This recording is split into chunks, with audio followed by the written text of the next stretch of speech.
Hello, welcome back. അപ്പം നമ്മളിന്ന് വന്നതെന്ന് വെച്ചാൽ കൂവ മിൽക്കിൻ്റെ റെസിപ്പി ആയിട്ടാണ് കേട്ടോ. ഈ കൂവ മിൽക്ക് എന്ന് വെച്ചാൽ വളരെ എളുപ്പത്തിൽ ഉണ്ടാക്കാൻ പറ്റിയ ഒന്നാണെന്ന് എല്ലാവർക്കും അറിയാം.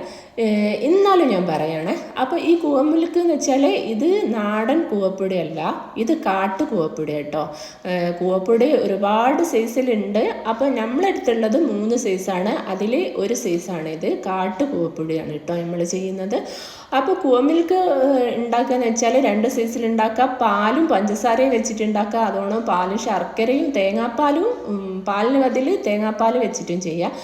ഞങ്ങളിവിടെ ചെയ്യുന്നതെന്ന് വെച്ചാൽ ശർക്കരയും പാലും വെച്ചിട്ടാണ് കേട്ടോ ചെയ്യുന്നത്. അപ്പോൾ കുറച്ച് കൂവപ്പൊടി വേറൊരു പാത്രത്തിലേക്ക് എടുത്തിട്ട് അതിൽ കുറച്ച് വെള്ളം ഒഴിച്ചിട്ട് മിക്സ് ആക്കിയിട്ട് നമ്മൾ ശർക്കര പാനിയിലേക്ക് ഒഴിച്ചു കൊടുക്കുക കേട്ടോ ചെയ്യുക.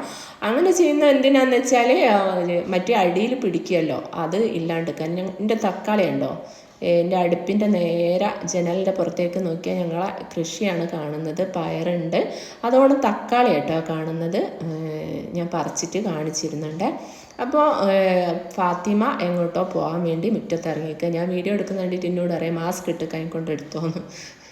അപ്പോൾ ഈ കൂവ മിൽക്കിലേക്ക് പാലൊഴിച്ചെടുത്ത്, അപ്പോൾ ഈ പൊടി കലക്കി അതിലേക്ക് ഒഴിച്ച് നമ്മൾ കൂവ മിൽക്ക് റെഡിയായിട്ടോ.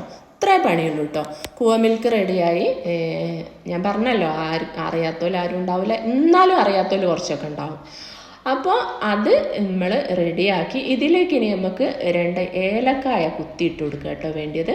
അത് നമ്മൾ ഏലക്കായ എടുത്തിട്ട് അത് നമ്മൾ ചതച്ചിട്ട് അതിൻ്റെ അരി മാത്രം എടുത്തിട്ട് നമ്മൾ ഇങ്ങനെ ഇട്ട് കൊടുത്തു. ഒന്നും കൂടി ഒന്ന് അങ്ങനെ ഇളക്കി കൊടുക്കുക കേട്ടോ.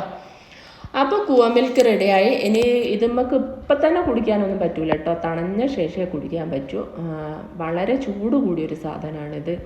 പെട്ടെന്ന് തണഞ്ഞ് കിട്ടിയാല, ഒരു മുഴുത്തണ്ടാണല്ലോ ഇവർ. അപ്പോൾ എൻ്റെ മക്കളിവിടെ ഒരു കലാപരിപാടിയിലാണ്, നിങ്ങളും കൂടി കണ്ടോളി. അപ്പോൾ ഇതെന്ന് വെച്ചാൽ നമ്മളെ വീട്ടിൽ ഫ്രൂട്ട്സുകൾ കഴിക്കാത്ത മക്കളൊക്കെ ഉണ്ടെങ്കിൽ പെട്ടെന്ന് കഴിക്കും കേട്ടോ. ഈ വർക്കൊക്കെ കണ്ടിട്ടെങ്കിലും ഒരു ആപ്പിളൊന്നും തീരെ കഴിക്കാത്തവരാണെങ്കിൽ ആപ്പിൾ എടുത്ത് കഴിക്കും. അതുകൊണ്ട് കണ്ടില്ലേ, കാണാൻ തന്നെ നല്ല ഭംഗിയുണ്ടല്ലേ. ഇങ്ങനെയൊക്കെ ചെയ്ത് വെച്ചാൽ തന്നെ നമ്മളൊന്ന് എടുത്തും കണ്ടും ഒക്കെ പോവില്ലേ.